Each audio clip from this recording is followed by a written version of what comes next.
This is Dragonfruit by Makiia Lucier, Chapter 12. Hanali woke to the sound of pigs squealing. She sat up in a panic, bleary eyed and wondering, where am I now? In a tiny chamber, it looked like, barely larger than her cabin on the anemone. The walls were rough cut stone. There were no windows. Light came from a torch set in a wall bracket. She had been woken in bed, wearing a sleeping tunic that did not belong to her. Sleep faded and memory returned. Hanali threw aside the covers and ran to the door, half expecting it to be bolted the way it had been on the ship. She was surprised when it opened easily. She startled Bayani, who had one hand raised to knock, the other balanced a tray of food. Liko stood nearby. They were in a great cavernous space that was part of the royal menagerie where the sea dragons lived. Hundreds of fully grown pigs trotted past her door, herded along by their keepers. Good. She had not imagined the squealing. Her mind remained sound. Liko nudged a snuffling pig away from her boot. They're for the dragons. Hanali could feel them nearby, 50 beating hearts. She could smell them, even with the pigs so close, their earthiness and filth flooding her nostrils.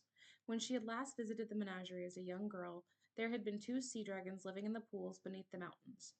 Adjacent caverns held sharks, octopuses, whales, all the other larger water creatures. The rest of the menagerie was kept nearby. Hanali took the tray, thanking Bayani, and asked to be sure, how many dragons are there? 50, Bayani said. Prince Samati collects them.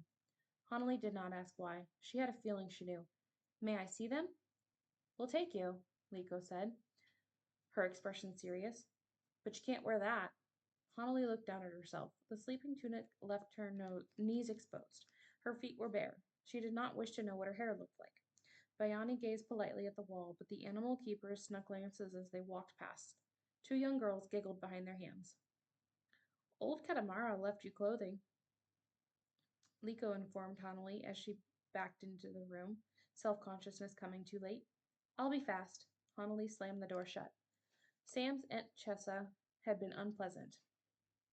After Hanali and the guards had parted ways with Sam at the city gates, they had set off for the palace complex, guiding their kandayos along coral-paved streets, familiar, quiet roads with few people about. They rode past pavilions built on latte stones, and as they drew closer to the royal pavilion, the streets grew wider, the homes larger, the torchlight brighter along the maze of pathways. Hanali stopped beside one home on the left. It sat upon 12 latte stones. A powerful longing filled her to walk up the steps and open the door, to be scolded by a familiar voice. Are those sandals I hear, Hanali, indoors? Take them off at once. Who lives here now? She asked. No one all the time, Liko replied. If she heard the tremble in Hanali's voice, it did not show on her expression. It's for important guests. The Salamacenian king is visiting with his niece. At least it was well cared for. It had not been razed as she had feared. The bougainvillea flourished, red blooms blanketing the walls, neatly trimmed away from the shutters.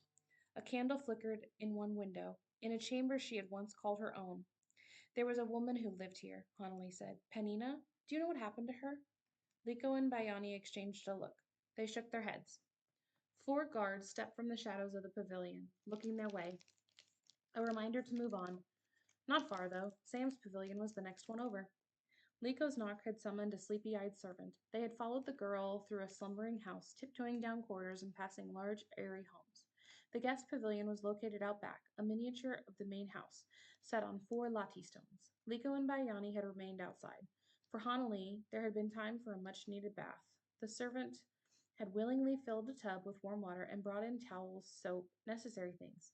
But someone must have informed Sam's aunt of her presence, even in the dead of night. They were not strangers. Chessa had visited Tamarin City a number of times with her children, staying in this very pavilion. Hanali, as Princess Oleana's page, had crossed her path often. Mostly she remembered Tressa's complaints about the servants, the food, her chambers, the softness of her pillow, everything. Never again, Princess Oleana had said every time Chessa departed. But of course there was always another time. Chessa was family, however distant, and with family came duty and obligation.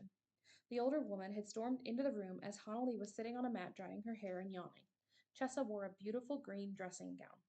Time had deepened the lines between her brows and the grooves beside her lips.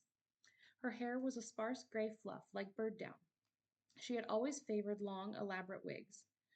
You are full of nerve, girl, she said, walking right into my house. Hanali lowered the towel from her hair. I was invited. Not by me. Chessa planted fist on hips. Do you feel no shame coming here after what your family has done? Hanali's face burned. Liko and Bayani watched from the doorway. Behind them stood two burly house guards with menacing expressions. Hanali did not know them. She caught a glimpse of a boy her age lurking in the hall and realized it was Jajomar. Quietly, she gathered her belongings. Yes, she was ashamed. She should not have come here, to this house, or to this island. Liko tried. Prince Samadi wished for her to stay. Of course he did, Chessa snapped. One pretty face, and the boy loses all judgment. I'll deal with my nephew, she pointed to the door. Go with these men. They'll find you a suitable bed. They had done as they were told, slinking out of the house like whipped pups. Hanali had not realized the depth of the insult until she stood between Liko and Bayani outside the menagerie's massive wooden doors. Aghast, Bayani said, She can't stay here. Liko agreed. I'll take her to my cousin's. She doesn't live far. You go find Prince Samanti. No. By then, Hanali had been tired to her bones. She did not care what sort of bed she was given or where. She had slept in worse places. Thank you, Liko. This will do. Old Katamara had left her clothing, Liko had said. Hanali did not remember anyone by that name from before, but there was a pile of neatly folded clothes on top of a chair. After finishing her breakfast, Hanali inspected them. It was the plain, simple uniform of an animal keeper. The long, cream-colored tunic fit, more or less, as did the dark green trousers. She tied a belt made of braided coconut fibers around her waist. Her leather sandals hang from a wall hook. A brief touch told her they were still damp from seawater. That was when she saw a second pair by the foot of the bed. She slipped them onto her feet and found that they were only a little big. A washstand and pitcher sat on a table alongside soaps and combs and brushes. She tidied up, pulled a comb through her hair, and finding no ties anywhere, left it undone. She had slept with her satchel beneath her pillow. She pulled the strap over her head, then headed for the door, her mind, as usual, full of sea dragons. 50 sea dragons swam about in a massive pool beneath the mountains. Hanali watched from a platform built high above, cavernous walls all around, purple and gold dragons, silver and black, every shade of blue. Others lingered along the floor. Hanali could make them out occasionally, in spots where sand and silt had not been churned up. Sunlight filtered down through an opening in the mountain. The cavern was further lit by the millions of ghost crabs skittering up and down the walls. Each crab, the length of a thumb, gave off a milky glow. In this part of the menagerie, torchlight was unnecessary. Directly across the cavern was another platform where the pigs had been led. As she watched, the keeper shoved the animals off the platform two by two. They went squealing, their cries abruptly cut off when the sea dragons lunged from the water, snatching at their morning meal. Guiltily, Hanali recalled her own breakfast. Bayani had given her a tray with rice and mango and pig. Roasted, shredded, salted, delicious. There were footsteps behind her. Thinking it was Liko or Bayani, she had stayed over by the walls. Who had stayed over by the walls, she said, Poor pigs, what a way to go. The dragons won't eat anything else. Sam appeared beside her. He was dressed formally in black. A grand tapa cape swept the ground. The workmanship was as fine as Lord Eastco's had been, sand-colored, with abstract patterns stamped in black. A series of dots and half circles, triangles, and long, fluid lines that mimicked the waves. A band of hammered gold sat upon his head, and a lei of green tea leaves hung from his neck. We've tried goat, chicken, octopus, fish. They're only interested in pig. That can't be. Sea dragons will eat anything, especially octopus. They did at first, but the keeper started feeding them pig. We have more pig than octopus, and now they prefer it. Hanali tugged at the sleeve of her tunic. She was most comfortable in trousers. Dresses were costly, constricting, and difficult to keep clean when one traveled as much as she did. She owned one dress, for when trousers would not do, but it had been left behind on Little Kalama, so she supposed she now owned none. She had not thought about the dress until this moment. Wearing her borrowed tunic and trousers, and standing beside Sam, whose clothing had been made for him alone, he looked splendid. She looked like an animal keeper's apprentice. She glanced sideways, then looked hastily away in case her thoughts showed in her eyes. You look very royal. Are you meeting someone important? Sam nodded. We have guests. I wear what I'm told or else. He tugged at the ties of his cloak, silk ribbons around his neck. Hanali, I'm sorry about my aunt. Don't be sorry. She should be able to say who sleeps under her roof. It's her home. It isn't, Sam said with some annoyance. A cough had them turning, and Sam's expression cleared. Katamara, this is Lady Hanali, recently returned home. Hana, Katamara cares for the dragons. Liko had called him Old Kalamara. All Old Katamara. Hanali could see why. The man standing before them was at least 80 years old. He was dressed as she was. His hair was sparse and gray, his eyebrows wild. A maze of wrinkles lined a narrow face and pointed chin. The slight stoop of his back made it so his head came to Hanali's shoulder. Katamara bowed at the waist carefully. Young prince, Lady Hanali. I'm just Hanali. He did not sound like a Tamarindi, or even an islander from the Nomi Nomi. She wondered where he was from. Keeper Katamara, thank you for. She indicated her clothing, her sandals. Katamara expected her, head to toe. It fits! Hanali smiled. Very well. Katamara's eyes dropped to Hanali's hands. His breath wheezed in. Dragon scale? Yes. Does it hurt you? It had once, not anymore. Katamara stepped toward her, then stopped. Without another word, he turned and shuffled off, past Liko and Bayani, through a doorway in the stone. Hanali watched him go. He's new. Not so new. He came after you left. 8, 9 years ago? He asked to work at the menagerie. I couldn't tell him no. Why not? Someone Katamara's age should be at home, fussed over by younger relatives, napping in the sun. Because he saved my life, Sam said. When I was 10, my grandmother and I traveled to Salamasina. One morning I was separated from my guards over by the harbor. 3 dragoners rescued me and thought I would bring them an easy ransom. Fetu couldn't help. Fetu was like her sound catcher, part of Tamarin's magic. He would have been a tattoo and nothing more once they sailed past the boundary rock. What did Keeper Katamara do? He made them stop. With the help of a machete he kept under his cloak. Sam smiled at Hanali's expression. I was surprised too. He's stronger than he looks, Arcata.